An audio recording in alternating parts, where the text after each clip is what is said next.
नमस्कार, यहाँलाई स्वागत छ कार्यक्रम उजेलका खबरमा। म कार्यक्रम सञ्चालक प्रेम सुनारको तर्फबाट।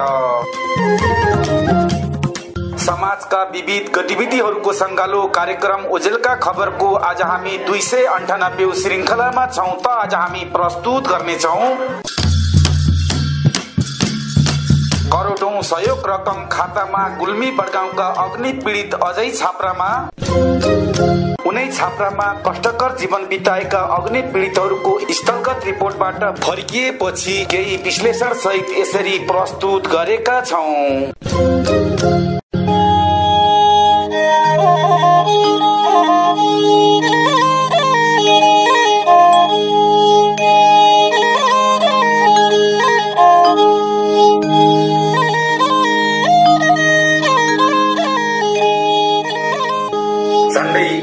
पछि गुल्मीको बडगाउँका अग्नि पीडितहरूको रोदन र चित्कार सुने देखेर फर्किँदैछु म।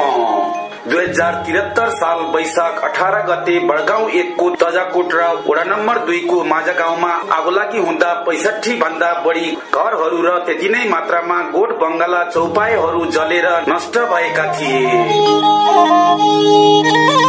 उक्त विपदको खबर देश विदेशसम्म पुर्याउनका लागि हामी पत्रकारहरू 7-8 दिनसम्म त्यहीको बास बसाएका थियौं। सोही अनुरूप देश विदेशबाट अकल्पनीय रूपमा सहयोगको पहिरो लाग्यो। त्यो सहयोग हरेक व्यक्तिले आफ्नो परिवारको गाँस काटेर दिएका थिए। राज्यले दिने भनेको राहत लज्जास्पद थियो। झन लज्जास्पद कुरा त के भने जनताले जनतालाई गरेको सहयोगमा राज्य पक्षले उही काजीको सम्पत्तिमा पाजीको तजबिज भने झै गर्न पुग्यो। सहयोग रकम जसका लागि आएको हो तजबिज उसैको हुनु पर्ने हो। तर आगो लागि भएको 10 महिनामा गुल्मीमा 3 वटा सिडियोहरू फेरिए। ती 3 वटाबाट फरक फरक निर्णयहरू भए। घर बनाउन घडेरीसम्म नहुनेदेखि बुटोल लगायतका शहरमा अग्ला अग्ला पक्की घर हुनेहरूले समेत बराबरी राहत पाउने लिस्टमा परे। भने जस्तो बन्न पुग्यो। दैनिक नियमित मजदुरी गरेर चुलो चलाउनु पर्ने ती विपन्न परिवारले कसरी सक्छन् त पहिला त्यो रकम हात नपरे घर बनाउन।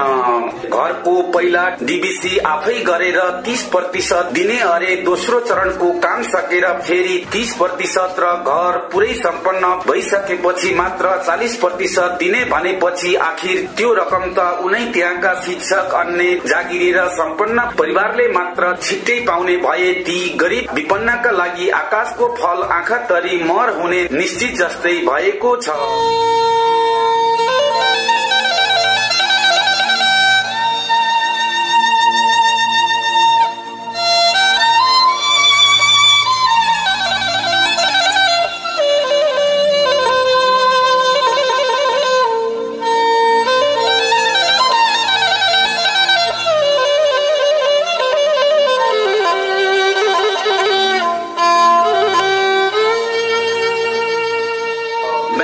पैसा छ तर ऋण काटेर घर बनाउन सुरु गर भन्दैछन्। बैंकमा सानो तिनो घर बनाउने सहयोग रकम हुँदा हुँदै किन ऋण काट्ने? ऋणका लागि किन ठुला बडा बनाउँदाको पाउ मोल्ने? किन ब्याजमा पर्ने?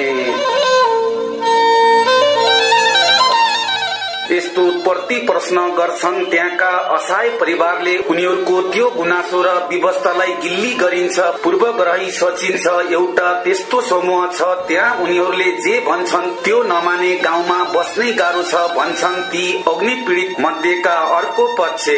हामीले स्थलगत रिपोर्ट लिन जाँदा जे देख्यौं जे सुन्यौं त्यही कुरा जस्ताको त्यस्तै बोल्दैछौ कि पानीको मुहानमा समेत राजनैतिक पूर्वग्रह राखिएको रहेछ। ढुङ्गा काठ पानीको अभावमा छिटो घर बनाउन नसकिएको स्थानीय समिति र जिल्ला दैविक प्रकोप विपद व्यवस्थापन समितिले भनिरहँदा त्यसको व्यवस्थापन गर्ने उसले हो कि तिनै पीडितहरूले हो? प्रश्न यस्तो पनि उब्जिएको छ।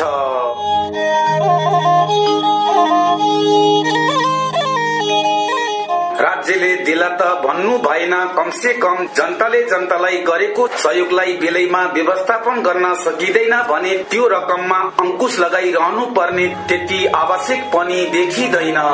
1,83,00,000 सहयोग रकम बैंकमा थन्किएको छ। प्राविधिकहरूले त्यही रकमको आधारमा इस्टिमेट तयार गरेको भए त्यही अनुसार सबैका घरहरू एकनासका बन्थे, तर प्राविधिकहरूले ती गरीब विपन्नहरूको हाड निल्ने घाँटी नछामी सहयोग रकमले नभ्याउने गरी घरको इस्टिमेट गरिदिँदा ती गरीब विपन्नहरूलाई त्यो सहयोग रकम खाए खा नखाए घिसको अवस्थामा पुर्याएको छ।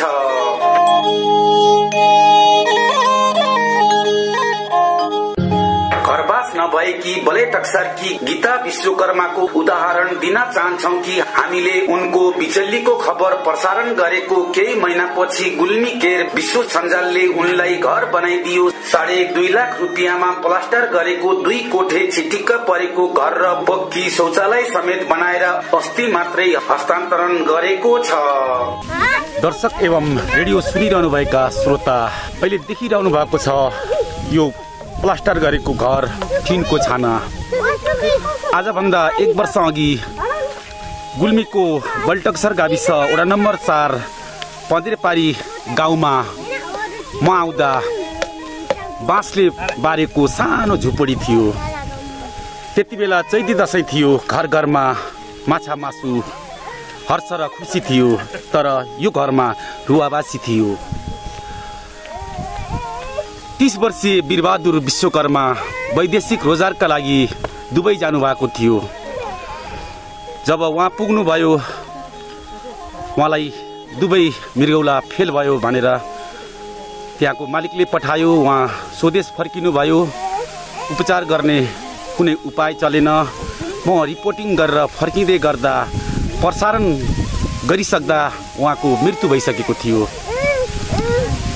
जब हामीले यो खबर उठान गर्यौं, त्यसपछि गुल्मी केयर विश्व सञ्जालले उहाँको घर बनाउने अभियान सुरु गर्यो र आज त्यही गुल्मी केयर विश्व सञ्जालले त्यो परिवारलाई, उहाँकी श्रीमती वीरबहादुर विगत मृत्यु हुनुभयो, उहाँकी श्रीमती गीता विश्वकर्मालाई यो घर हस्तान्तरण गरिँदैछ।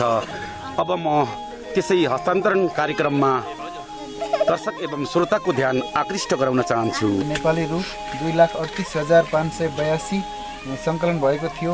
त्यो सबै रकमबाट हामीहरू घर बनाउन सफल पनि भयौँ। आर्थिक जतिकै सबैको सहयोग पनि मिलेको हुँदा यो सम्भव पनि भयो। यहाँसम्म आउँदा सहयोग पुर्याउनु हुने सबैलाई फेरि पनि धन्यवाद भन्दै गुल्मी केयर विश्व सञ्जालका अध्यक्ष श्री मानबहादुर कुँवरको जीको उपस्थिति हुन नसकेको हुँदा उहाँको अनुमति मार्फत पीडित परिवारलाई यस घर हस्तान्तरण गरिदिन हार्दिक अनुरोध गर्दछु। पीडित परिवारले यसको राम्रो संरक्षण गरी लामो समयसम्म प्रयोगमा ल्याउने छ भन्ने अपेक्षा गर्दै मेरा 2-4 शब्द यही टुङ्ग्याउन चाहन्छु। पक्की शौचालय समेत बनाएर अस्ति मात्रै हस्तान्तरण गरेको छ।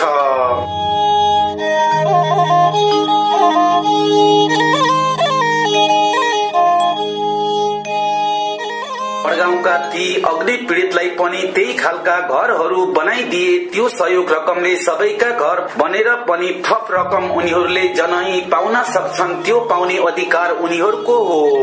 त्यहाँका गरीब परिवारका अग्नि पीडितहरूलाई बलेटक्सरकी गीता विश्वकर्माको भन्दा ठूलो घर चाहिएको छैन। झण्डै 1 वर्ष हुन लाग्यो। 3वटा सिडिओका 3वटा पूरा हुँदा ढिलाइ भएको हो। बैंकमा रहेको 1,83,00,000 रुपियाँलाई समितिले नै वर्गीकरण गरेको क ख र ग कै हिसाबले ती घरबार विहीनहरूलाई दामासही भाग लगाऊ। त्यो रकमले जति पुग्छ त्यही अनुसारको इस्टिमेट प्राविधिकहरूले बनाइदिए। व्यक्ति आफैले घर बनाउन सक्छ। त्यसै त दैवले आक्रमण गरेर ठूलो क्षति बेहोरेका त्यहाँका विपन्न परिवारलाई फेरि अर्को ऋणको भारी बोकाइदिने। इस्टिमेट बनाउनु भनेको दिशा त घर पिसाब गरे काट्छु भने झैको अक्करमा पार्नु जस्तै हो।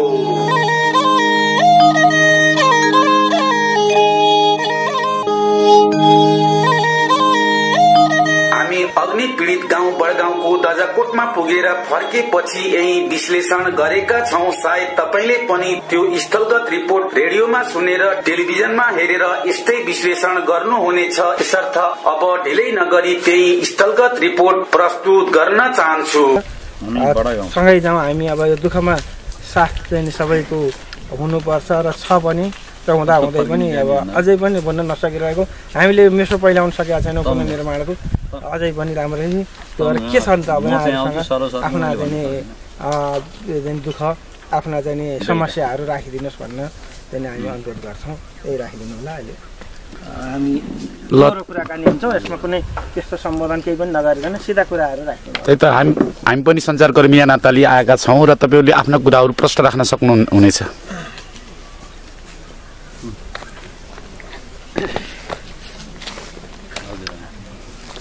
के छ तपाईँहरूको गुनासो भन्नुपर्ने परिचय सहित आफ्नो कुरा राख्नुहोस् है पिल्लर उठाएर केही सक्नु मट बनाउन केले ल्याउने ढुङ्गा केले ल्याउने बार्ला केले ल्याउने केटी केले ल्याउने सिमेन्ट पैसा भन्ने आफ्नो साथमा केही छैन घरको उपाय केही छैन आजसम्म यस्तोमा बसिया तपाईँको नाम चाहिँ के पर्यो श्यामकला कहाँ तपाईको मेरो त कमाउने उपाय केही छैन छोरा साना खान एकल महिला हो कहिले हो श्रीमानको मृत्यु भएको 6 महिना भयो 6 महिना भयो 6 महिना हैन 6 वर्ष 6 वर्ष भयो कति छन् छोरा छोरी 3 भाइ छोरा खान 3 बहिनी छोरी वडा नम्बर 2 नै हो 1 हो तजाकोटमै पर्छ अहिले छोरा छोरी कहाँ छन् कहाँ आउने घर पर्छ गाह्रो छ घर चलाउनु तपाईँलाई गाह्रो छ बेसी मेरो त कमाइ भन्ने केही छैन अब यही पैसाको आश गर्दै बसिएर आजसम्म अब पैसा हातहात पनि परेन अब हामीलाई यस्तो दुःखमा पैसा हातहात परेन भने अब हामी कसरी घर बनाउने त भनेपछि त्यो उहाँहरूले दिने पैसाले पुग्दैन तपाईँहरूलाई घर बनाउनु सिमेन्ट सक्नु पुग्दैन अन्त सिमेन्टले त सक्दैन म त अब यस्तो गरेर बनाउन सक्दैन अब अनि तपाईँहरू कस्तो छ उपाय भएको बनाउनु पनि उपाय छैन छोरा दुईटा साना छन् हजुरको शुभ नाम चाहिँ मेरो नाम अङ्कला पेमी सक्दैनौँ त्यो सिमत र छट सिमत लिएर घर बनाउनु त हामीले कुनै हिसाबले नि सक्दैनौँ अब त्यही पैसा दिलान र बनाउँला भन्ने आशाले बसिरहँ त्यही तरामा नदिने जब भयो हामीले यसो चिमसिम ठोकेर भए पनि बसिन्थ्यो हजुर आजसम्म त्यो पैसा दिनु भएन अब बनाउन सकिन्छ श्रीमानले के काम गर्नुहुन्छ